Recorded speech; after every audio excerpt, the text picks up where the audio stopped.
देखिए राजीव जी, एक तो सबसे पहले आज 16 दिसंबर है। 1971 में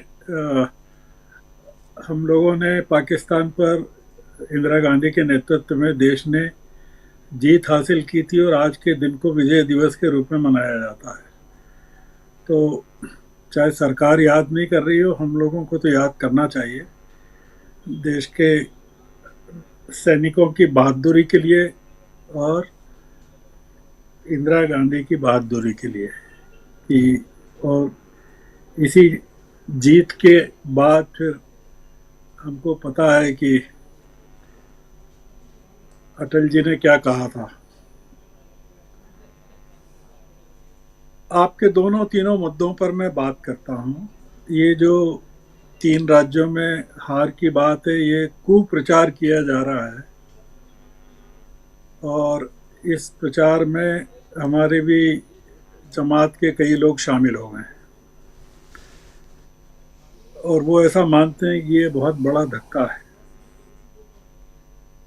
चुनाव के 3-4 महीने पहले मैंने एक ट्वीट किया था कि कांग्रेस को जानबूझकर के इन राज्यों में हारना चाहिए और उस ट्वीट पर कई लोगों ने प्रतिक्रिया दी थी और कहा था कि आप ऐसा क्यों लिख रहे हैं। मैंने ये कहा था कि 2018 में कांग्रेस जीत गई थी तीनों राज्यों में और इतनी ज़्यादा अपने आप में मशगूल हो गए थे ये नेता कमलनाथ और भूपेश बघेल और अशोक गहलोत कि लोकसभा का जो चुनाव था 3 महीने बाद ही, 4 महीने बाद ही, उसमें इनका बिल्कुल सफाया हो गया था। और राहुल गांधी ने अपनी जो प्रेस कॉन्फ्रेंस की थी हार के बाद, जिसमें इस्तीफा दिया था, उसके बाद जिन लोगों को जिम्मेदार ठहराया था वो यही लोग थे जिनके नेतृत्व में चुनाव लड़ा गया विधानसभा का। ये लोग अगर जीत के आ जाते राजीव जी और 2024 का लोकसभा चुनाव इनके नेतृत्व में होता, तो जो लोग आज कांग्रेस की हार की आलोचना कर रहे हैं वो शायद उस समय आत्महत्या कर लेते हैं। जी। इन लोगों को खुश होना चाहिए, कांग्रेस हार गई। और ये लोग जो थे, जो कांग्रेस की हार के जिम्मेदार थे 2019 में और इस विधानसभा में हार के जिम्मेदार हैं, वो लोग अब गायब हो जाएंगे। एक नई कांग्रेस का जन्म मध्य प्रदेश, छत्तीसगढ़ और राजस्थान में होने वाला है। दूसरा ये कि तीनों राज्यों में जो बीजेपी है वो अपने शीर्ष पर है। वहां छत्तीसगढ़ में 11 में से 9, मध्य प्रदेश में 29 में से 28, राजस्थान में 25 में से 24 सीटें उसके पास हैं। 65 में से 61 सीटें उनके पास है। तो और उनको क्या प्राप्त करना है? अब तो कांग्रेस को प्राप्त करना है इन तीनों राज्यों में। बीजेपी को तो अपनी सीटें, इज्जत बचाना है। और जो लोग कांग्रेस को लेकर डिप्रेस्ड हैं उनको खुश होना चाहिए कि अब उनके साथ वसुंधरा राजे भी खड़ी हैं और शिवराज सिंह भी खड़े हैं। और ये जो तीनों मुख्यमंत्री हैं, ये बिल्कुल जीरो से इनको शुरू करना है और इनके खजाने खाली हैं। तो इसलिए ये तो कांग्रेस के रिवाइवल का जन्म है, जिसको कहते हैं ना, फिनिक्स के राख से पैदा होने की बात है तीनों राज्यों में। तो इसलिए ये तो बहुत शुभ काम हुआ है। तीनों राज्यों में कांग्रेस हारी है, इनको जश्न मनाना चाहिए ना। तेलंगाना में जीत गई है, इनको जश्न मनाना चाहिए कि मध्य प्रदेश में और राजस्थान में अगर आप देखें तो राजस्थान में 200 सीटें होते हुए भी बीजेपी को कम सीटें मिली है और राजस्थान में, मध्य प्रदेश में 230 सीटें हुए होते हुए भी कांग्रेस को की हार बढ़ी हुई है। 8% वोट बढ़ा है कांग्रेस का, बीजेपी का। जी। उसका क्या कारण है? उतना वोट शेयर क्यों नहीं बढ़ा राजस्थान में? उतना वोट शेयर बीजेपी का क्यों नहीं बढ़ा छत्तीसगढ़ में? तो जो लोग, ये बड़ा स्पॉन्सर्ड है, ये जो जो रुदाली है ना, ये किराए के लोग जो रो रहे हैं, लाकर रुलाया जा रहा है उनको कि आप कांग्रेस की हार पर विलाप कीजिए, जिससे कि देश की जनता को ये मैसेज पहुंचे कि कांग्रेस का सब कुछ सिंदूर खत्म हो गया, लुट गया है।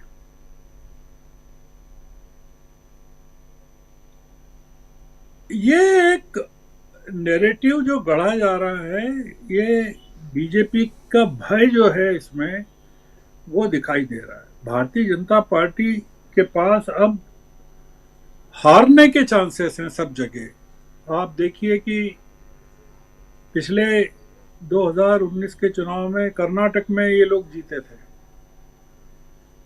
25 सीटें। इस समय कर्नाटक में कौन सी हुकूमत है? तेलंगाना में 4 सीटें जीते थे, वो इस समय कौन सी हुकूमत है? हिमाचल में 4 सीटें जीते थे, इस समय कौन सी हुकूमत है? बिहार में जो सीटें ये जीते थे, 17 सीटें जीते थे 40 में से, तो उस समय नीतीश कुमार इनके साथ थे। महाराष्ट्र में 23 सीटें जीते थे, तो उस समय शिवसेना, संयुक्त शिवसेना उद्धव के नेतृत्व में इनके साथ खड़ी हुई थी। वो लोग जो 3 राज्यों में कांग्रेस की हार से परेशान हैं, उनको तो बात इस बारे में करना चाहिए कि ऐसा क्यों हो रहा है, ऐसा क्यों। उनको सवाल पूछना चाहिए ना कि भाई जी, हिंदू अगर 95% हिमाचल में है तो वहां क्यों हार गए आप? 84% तेलंगाना में है, क्यों हार गए? 85% कर्नाटक में है, तो आप क्यों हार गए? ये मामला हिंदुत्व का नहीं, ये मामला कांग्रेस का जो हार हुई है वो लीडरशिप की हुई है, लोकल लीडरशिप की। अगर तेलंगाना जैसी टीम होती इनके साथ मध्य प्रदेश राजस्थान में, या कर्नाटक जैसी टीम होती, कोई रेवंत रेड्डी और डीके शिव कुमार होते, ये नहीं होता। इन्होंने ठीक कहा, शिवेंद्र जी ने, कि आप भगवा वस्त्र पहनकर और सॉफ्ट हिंदू के दम पर चुनाव लड़ रहे थे मध्य प्रदेश में, तो कैसे जीतेंगे आप? छत्तीसगढ़ में आप बीजेपी को हराना चाहते थे सॉफ्ट हिंदुत्व से, तो कैसे हराएंगे? वो हार्ड हिंदुत्व चला रहे थे ना छत्तीसगढ़ में, वो लव जिहाद, घर वापसी, धर्म परिवर्तन, ये सारे मुद्दे ले रहे थे। जी, इनसे मुक्ति मिल गई है। जैसे कहते हैं ना, बीमारी में मोटापा कम हो जाता है, चर्बी छट जाती है, ये चर्बी छट गई है कांग्रेस की। और जो भारत जोड़ो यात्रा में राहुल गांधी के साथ पैदल चलने वाले लोग हैं, जो दौड़ सकते हैं, ये तो 1 किलोमीटर में नहीं चल सकते। आप क्या समझते हैं? ये कमलनाथ, या आपने देखा इनको चलते हुए पहली भारत जोड़ो यात्रा में कितनी दूर चले थे ये लोग? या अशोक गहलोत की, आप तो थे वहां साथ में। जी, ये जो क्राउड फंडिंग है राजीव जी, ये भारत जोड़ो यात्रा है। क्राउड फंडिंग जो है ना, ये आम नागरिक के साथ भारत को और कांग्रेस को या सत्ता परिवर्तन के मिशन को जोड़ने की कवायद, और इससे पता चलेगा, जी, अगर राहुल गांधी गौतम अडानी को मिलने का टाइम दे देते और अंबानी को दे देते, तो क्राउड फंडिंग की जरूरत ही नहीं पड़ती। क्या जरूरत पड़ती? बीजेपी को क्राउड फंडिंग की जरूरत क्यों नहीं पड़ती है? बीजेपी डरती क्यों है वो बताने से कि वो चंदा उसको कहां से मिला, किसने दिया। बीजेपी चंदे के लिए ऐसी घोषणा क्यों नहीं करती जैसी माकन ने की कि आप क्रेडिट कार्ड से, यूपीआई से, डेबिट कार्ड से किसी भी तरह से कर सकते हैं, 18 साल से ऊपर के हों। क्यों नहीं करते आप इतनी सीक्रेसी क्यों पालते हैं? ये लड़ाई जो है राजीव जी, ये एक क्रूशियल फेज में पहुंच गई है। और हम लोगों को बजाय कांग्रेस की पीठ पर कोड़े बरसाकर उसकी पीठ को लहूलुहान करने के, हमको ये बात करना चाहिए कि जो विपक्ष था 2019 में कहां खड़ा था और अब कहां खड़ा है।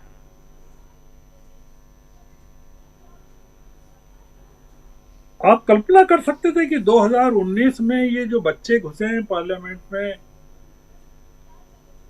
अपनी मांगों को लेकर, हालांकि उनका तरीका गलत है, तो उन्होंने एक बड़ा संकट पैदा कर दिया देश के लिए।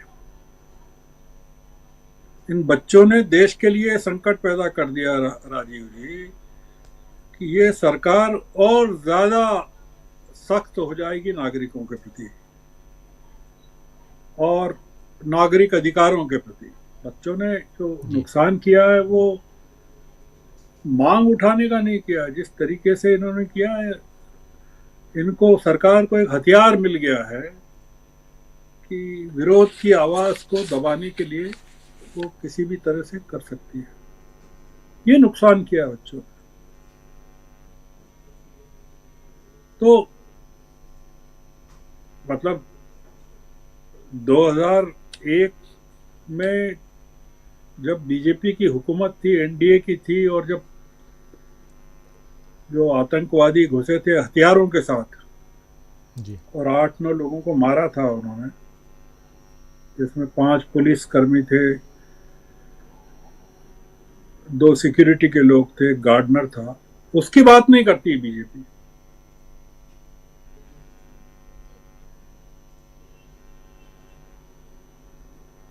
सवाल ये है कि जो राहुल गांधी ने कहा आज बेरोजगारी का मुद्दा, बच्चे क्या उठा रहे थे वहां, यही तो उठा रहे हैं, बेरोजगारी की बात। ये बच्चे आतंकवादी तो है नहीं।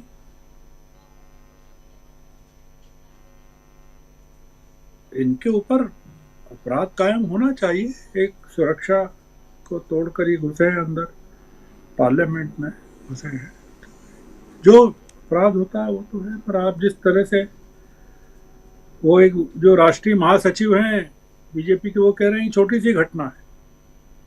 विजय वर्गीय साहब कह रहे हैं संसद में घुसपैठ छोटी सी घटना, बड़ी घटना कौन सी है? इनका क्या मानना हो सकता है ये बड़ी घटना पुलवामा है, क्योंकि चुनाव पुलवामा से जीता जा सकता है, इससे नहीं जीता जा सकता जी। बीजेपी कमजोर हो रही है, बहस अब इस पर होना चाहिए।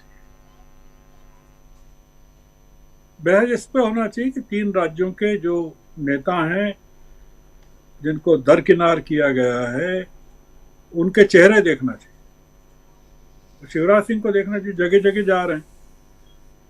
मुख्यमंत्री से ज्यादा पॉपुलर तो शिवराज सिंह है इस समय मध्य प्रदेश में। डरना चाहिए बीजेपी को। ये स्पॉन्सर्ड विलाप है कि कांग्रेस हार गई। कांग्रेस का हारना बहुत अच्छा है। मेरा कहना है कि कांग्रेस जानबूझ करके हारी। राहुल गांधी ने कहा था अपने कार्यकर्ताओं से कि हमको तीनों जगह हारना है, इसलिए हार गए। अब आप बताइए क्या कहना पड़ता। मैं इसमें हारने में राहुल गांधी का षड्यंत्र मानता हूं कि वो हार नहीं चाहते थे। उनको लगता था कि अगर जीत गए विधानसभा तो ये लोकसभा में हम हार जाएंगे, इसलिए उन्होंने हरवाया अपनी पार्टी को। अब आप बताइए क्या कहना है, क्योंकि वोट शेयर तो कम हुआ नहीं जी। एक जगह तो बढ़ा है। एक जगह कम हुआ है। कमिटेड वोट तो भी कांग्रेस का कायम है। तो आप ये क्यों नहीं मानते कि राहुल गांधी चाहते ही थे हार जाएं? वो इसीलिए चुनाव प्रचार उन्होंने तेलंगाना की तरह नहीं किया, मध्य प्रदेश, छत्तीसगढ़, राजस्थान में गए नहीं। 4.5 साल तक पायलट और अशोक गहलोत आपस में लड़ते रहे, और 6 महीने में वो चाहें कि राहुल गांधी और प्रियंका गांधी उनको आके जिता दें। आपको भी पता चला होगा ना कि अशोक गहलोत के ओएसडी ने कहा कि ये गहलोत साहब तो हारना ही चाहते थे चुनाव।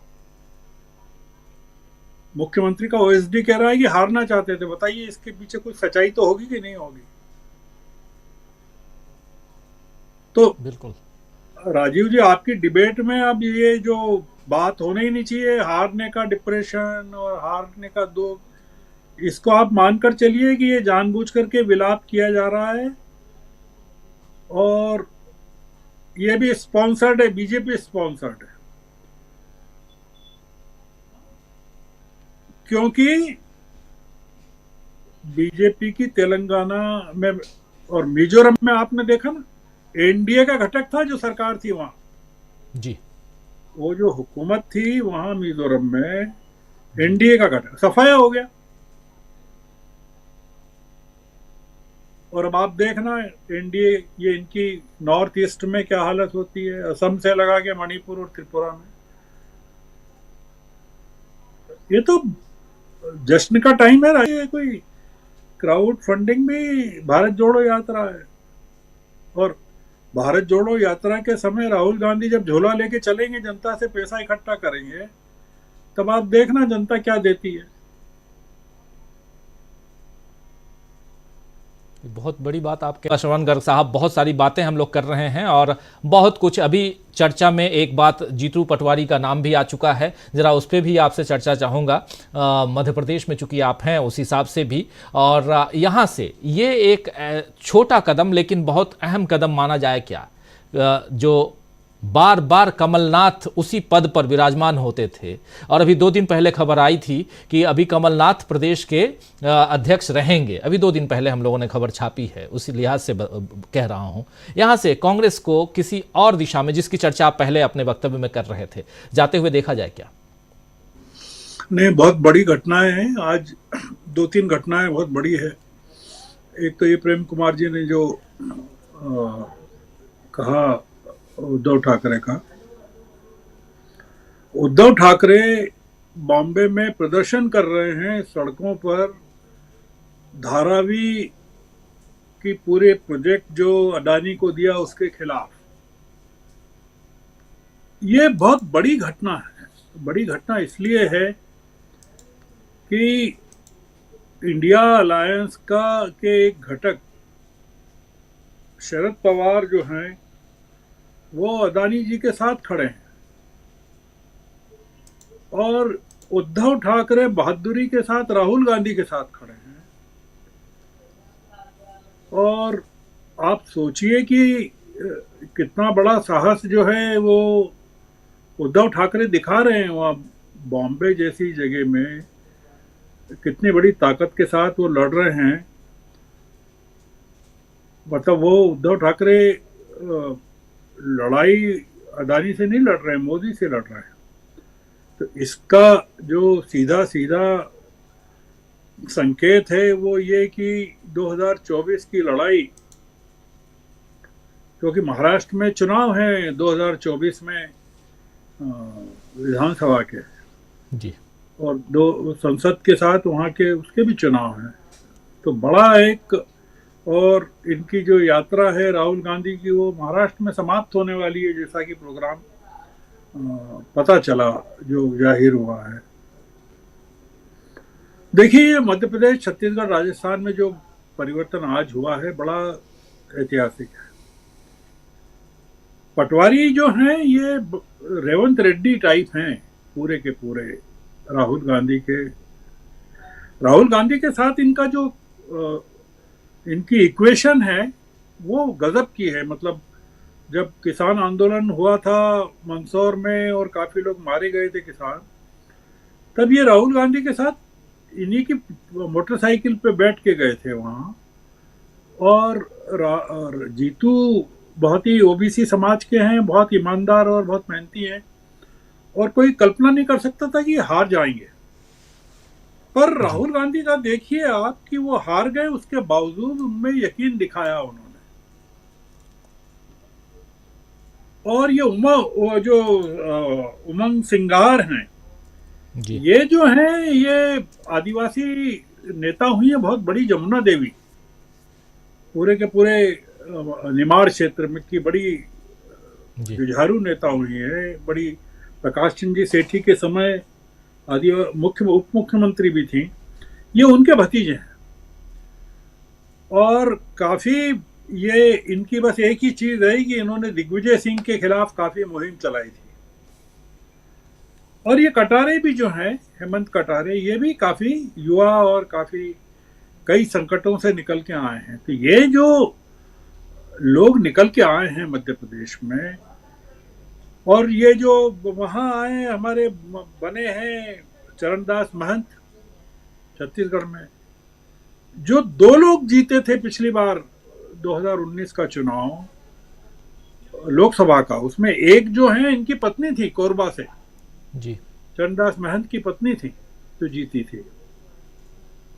और ये तो अविभाजित मध्य प्रदेश के समय से चरणदास महंत काफी ताकतवर नेता रहे हैं। तो इनको अभी बीच में कोशिश चली थी ये छत्तीसगढ़ में कि भूपेश बघेल को नेता बना दिया जाए वहाँ प्रतिपक्ष का, पर राहुल गांधी ने पूरा का पूरा मामला बदल दिया। और वैसे ही ये जो पूनिया है, ये अभी राजस्थान के चुनाव में इन्होंने काफी काम किया है। देखिए, जो इस समय जरूरत है वो ये है कि जो बीजेपी का हाई कमान है ना, उसको लगातार एंगेज रखना कि ये कर रहे हैं कुछ, जी और इनको परेशान करना। ये जो लोग हैं जो बने हैं, ये तीनों मुख्यमंत्रियों की नींद खराब कर देंगे तीनों राज्यों में। अभी नहीं कर पाएंगे ये लोग, और विधानसभा में जवाब ही नहीं दे पाएंगे। ये इस तरह के लोग हैं। चरणदास महंत तो विधानसभा के अध्यक्ष थे अभी जो पिछली विधानसभा थी उसमें। तो इसलिए क्या है कि ये जो आज हुआ है काम, इनका जो उद्धव की जो रैली है, या इन तीनों का ये जो तीनों राज्यों में अपॉइंटमेंट है, ये उन लोगों को जवाब है। राजीव जी जो बातें कर रहे थे कि ये तो कुछ हो ही नहीं रहा है, मतलब आप बताइए कि 3 तारीख को रिजल्ट आए थे, 10 तारीख को पहला मुख्यमंत्री छत्तीसगढ़ में अपॉइंट होता है, 11 को दूसरा मध्य प्रदेश में होता है, 12 को राजस्थान में होता है। और आपने खुद ही ने कहा कि वो पर्ची जब खोली उन्होंने, वसुंधरा ने, तो क्या चेहरा बन गया। जी और आज तक मंत्रिमंडल नहीं बन पाए वहां तीनों जगह, पूरे इतने झगड़े चल रहे हैं। ऐसी स्थिति में कांग्रेस में दिग्गजों को हटाकर राहुल गांधी ने अक्रॉस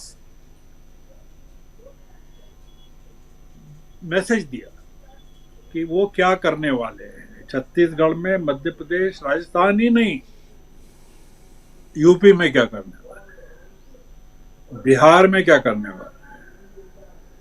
तो ये जो हो रहा है वो काफी, मैं मानता हूं, काफी सिग्निफिकेंट है। और ये कमलनाथ की ने जो, देखिए क्या होता है राजीव जी,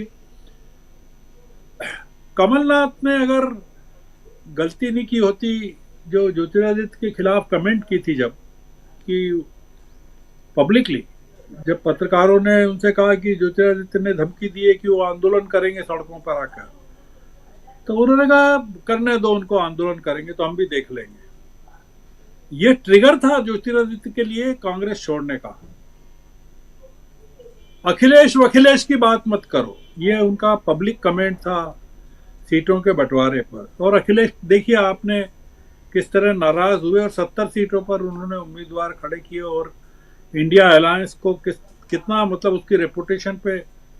और फिर इंडिया अलायंस की भोपाल में बैठक नहीं होने दी कमलनाथ ने। जी केवल केवल इसलिए कि वो जो सनातन का मुद्दा है वो उसके कारण डीएमके के लोग वहां आएंगे और सनातन का मुद्दा उठेगा, तो उनको लगा कि ये बीजेपी कांग्रेस हार जाएगी।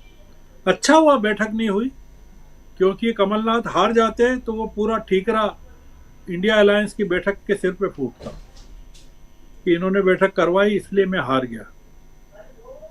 तो अब तो कम से कम ये हो गया ना कि बागेश्वर और ये तमाम चीजों के कारण कुछ फर्क नहीं पड़ा, और जो सॉफ्ट हिंदुत्व उन्होंने किया कमलनाथ ने, उसका खामियाजा भुगतना पड़ा। तो मैं फिर रिपीट कर रहा हूं, तीनों जगह चुनाव हारना राहुल गांधी की योजना का हिस्सा था। वो जानबूझ करके हारे, जिससे कि ये तीनों जगह पर परिवर्तन करके लोकसभा की तैयारी कर सकें। तीनों जगह अगर यही मठाधीश होते अभी, तो फिर वो की वही चीज होती और पूरा का पूरा कांग्रेस को खामियाजा भुगतना पड़ता, और एक बार फिर राहुल गांधी किसी इस्तीफे टाइप घोषणा के लिए बाध्य होना पड़ता। तो ये जो हुआ, अपन तीनों को बधाई दें, गहलोत को, कमलनाथ और भूपेश बघेल को, कि तीनों ने मिलके कांग्रेस को बचा लिया और इंडिया गठबंधन को मजबूत किया। हमको उसके ऊपर विलाप नहीं करना चाहिए हार पर।